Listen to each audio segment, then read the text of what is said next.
Welcome back to DFS Rebels for the Week 4 slate of Sunday games. It is your boy Dante, back at it again with the one and only Mr. Rob, as we share our favorite Week 4 picks so you can add them into your lineups and help you fill up those pockets. So before we begin, it is time to join the rebellion. That's right. That's right. We're back. We're back. Dante, we're getting straight into this. We're not wasting any time. No small talk. I'm already locking in on one game in particular, and you're going to hear this from every other analyst, every other podcaster, but you can't not love this game, the Buffalo Bulls and the Baltimore Ravens. It's going to be fantastic. Josh Allen coming out guns blazing after that loss. I'm telling you, he's coming out guns blazing against a it used to be a shutdown secondary Ravens. I don't know what happened to it. They're toasted now, even with Marlon Humphreys, Marcus Peters back in the mix. They're still allowing 1,100 air yards in 3 games. It's ridiculous. I don't need to explain to you why you need to play Josh Allen. He speaks for itself. And then there's Diggs. The Ravens secondary is bleeding production to any pass catcher, even a dishwasher down the street, let alone a route running stud like Stephon Diggs. Same goes for Gabe Davis. And that's my call. In cash games and in GPP, it'll be Josh Allen, Diggs, Gabe Davis in like a good 70% of my lineups. I'm going to run that back with either Mark Andrews, who speaks for itself, or Bateman. Bateman is never going to be a guy that gets it done with volume, but the Bills play a good bit of man, and I'm betting Rashad Bateman absolutely cooks Dane Jackson for a deep ball or two throughout this, what should be a shootout. If you want to look elsewhere, besides for Lamar Jackson, Josh Allen at quarterback, you can always look at Trevor Lawrence. He's been very efficient, throwing 6 touchdowns, only 1 interception. He's usable in GPP only. His main target, Kristen Kirk, may see some shadow coverage from Darius Slay, so I'd prefer pairing Lawrence with Zay Jones. That might be the way to go, especially off his fresh 10 reception, 85-yard, and 1 touchdown game. Some more receivers to look at, definitely Mike Williams with Keenan Allen out. Didn't put up a lot of points last week, but still ran 40-plus routes. He on 6 targets. This week he's going to see a lot of Derek Stingley Jr., who ranks 92nd out of 100 corners in coverage. And Williams has a lot of size over both cornerbacks in Houston. I think it's like 5 inches or more for both of them.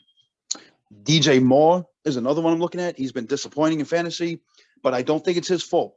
Coaching is bad, and then there's Baker, and it's not even all Baker's fault. This week, they're facing a dead last secondary in Arizona.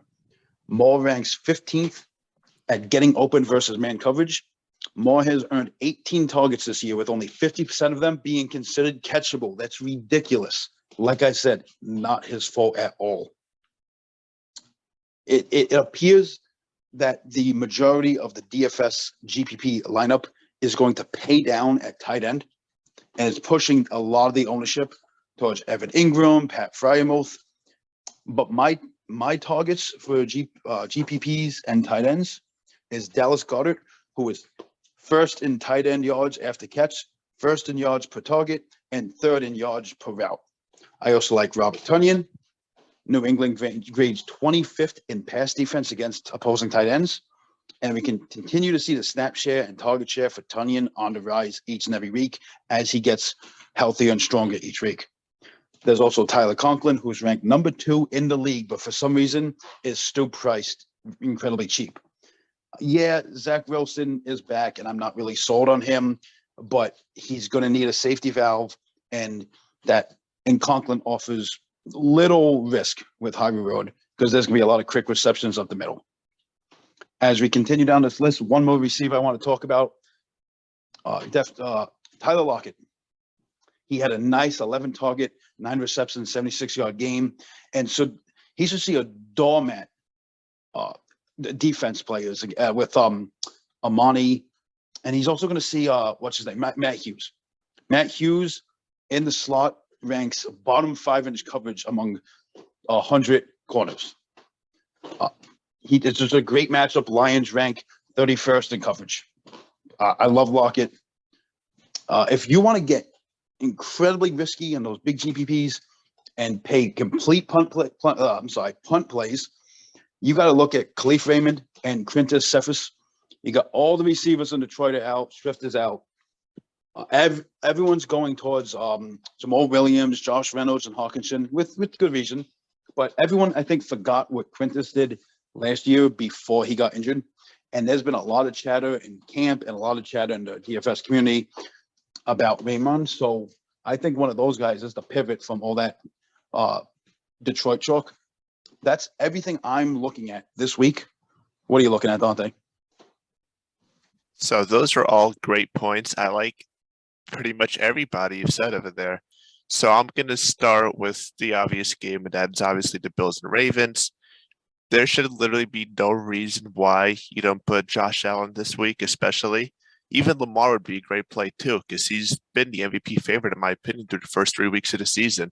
So Lamar stacking with Mark Andrews would be a great play. Or if you want to go on the Bills side, I know Josh Allen's going to be your most expensive quarterback this week, but I do like Josh Allen paired up with anybody pretty much on the Bills. So Stephon Diggs, Gabe Davis, even Dawson Knox. As you have mentioned, that Ravens secondary has been really weak despite all the talent they have on, which has been surprising. And Josh Allen is Josh Allen. He's easily a top 3 quarterback in the league right now. So I would have Josh Allen in those lineups. A cheaper quarterback that I like, however, that I would also add into some of your lineups, a sneakier play this week is Cooper Rush. I am on that hype train now. I just watched him beat my Giants on Monday Night Football last week. Obviously not going to be happy about that, but I got to respect the talent when I see it, got to respect the performance. So Cooper Rush only costing at $5,300 this week. I'd have him in tier lineups. I'd pair him up with CeeDee Lamb. They are both playing, they have that favorable matchup against the Commanders, who has allowed 8 passing touchdowns so far this season through the first 3 weeks, which is tied for the most in the NFL. So Cooper Rush, CeeDee Lamb, those are guys that have it in a lineup. You can even throw Michael Gallup there too. He's making a season debut this week. I am not the biggest fan of starting a player making their season debut because you still want to see what his role is going to be like and everything. Got to see the chemistry he's going to have with Cooper Rush because Cooper Rush will be the starter in Dallas for the next couple of weeks until that comes back. So I'd keep away from Michael Gallup this week, but definitely pair up Cooper Rush with CeeDee Lamb. For the next game, for the Bears and Giants, I do like Khalil Herbert at running back for the Bears. David Montgomery is out. Khalil Herbert is cheaper than most of the other better running backs this week, the bigger names. He's only costing $5,700, and he's already been having a great year behind David Montgomery. So you would assume that he's going to have an increased role this week with the Giants. Against the Giants. And there's forecast for some rain in that game, so they're probably to keep the ball on the ground even more. And the Bears are already one of the top rushing offenses in the league. Like, they really prefer to run the ball as much as possible. So I'm all over Khalil Herbert this week. Another running back I like in the Texans-Chargers game is Dameon Pierce. I am officially back on the hype train for Dameon Pierce. He had 20 touches, which is by far the most he's seen all season last week against the Bears. He had 20 touches, ran for 80 yards and a touchdown. So I would assume he'd have even a bigger role against the Chargers this week. The Chargers' run defense hasn't been great despite all the talent they have on that defense. And Joey Bosa is out, so that's going to even help things to make it more favorable for Dameon Pierce, in my opinion. I also do like Amari Cooper this week of the Browns. He put up back-to-back 100-plus receiving yard games.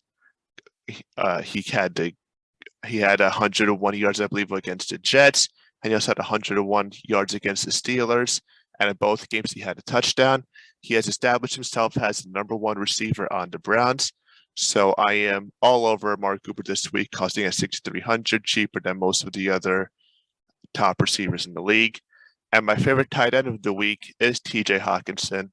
Rightfully so. I know a lot of people are on him this week, obviously, because guys like St. Brown, Swift are all out for the Lions, and the Lions have had one of the best offenses through the first 3 weeks this year. Hawkinson, he's only $4,100, so he's cheaper than most of the other top tight ends that you'll find, like the Mark Andrews, the Darren Wallers, the Kyle Pitts. So I would really start Hawkinson. I think you'll have a very large role in the game plan this week. Goff has been playing some great football so far, and as I've said, the Lions have had one of the best offenses in the league so far this year, and he will have a favorable matchup against the Seahawks. So I'm all over Hawkinson this week. And then as for defenses, my favorite defense probably is the Steelers defense since Zach Wilson making his season debut. I'm still not sold on them either. So I do like the Steelers defense this week. And the defense I'd stay away from. I know everybody is all over the Packers defense this week. Because yes, they are playing the Patriots who haven't had a great offense to begin with, and now Mac Jones is out. However, something that I feel like not enough people are talking about is the Patriots have one of the best rushing offenses in the league this year. The Packers have one of the worst rushing defenses in the league this year, and the Packers are the most expensive defense this week at 4,100. So I would really look elsewhere for defenses this week. So those are some of my favorite picks this week, Rob. What do you think of them?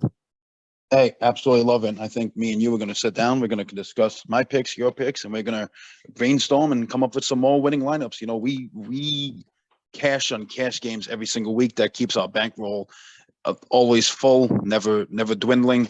Helps us play more GPPs. You know, aiming for those big grand prizes, and we're going to do it each and every week. That's what we've been doing since 2016. That's what we're going to continue to do. Listen, it's time for you guys to jump aboard. Jump on the DFS Rebels train, follow the Twitter. Please like the channel. If you want, join the Patreon, get into the Discord. I'm telling you, it's all worth it, guys. It's all worth it. Join It's that time for you Patreon for guys. access to that spreadsheet. Join Absolutely. the Patreon, especially. It's a really good deal. Yeah. That spreadsheet is amazing. I use it each and every week, cashing like I just said. I'm not just bragging and trying to hype up. I'm seriously cashing every single week. No, And we you are can trying to too. help you guys. So definitely, I'd look at our Patreon. Donate. It's only price of, it's the same price for a cup of coffee every week. So look at it, look at access to our spreadsheets, and it's what me, Rob, have been using to help us fill up our lineups, and we've been cashing out every week. It's beautiful. It's absolutely beautiful. And it's time for you guys to join. That's right. It's time to join the rebellion.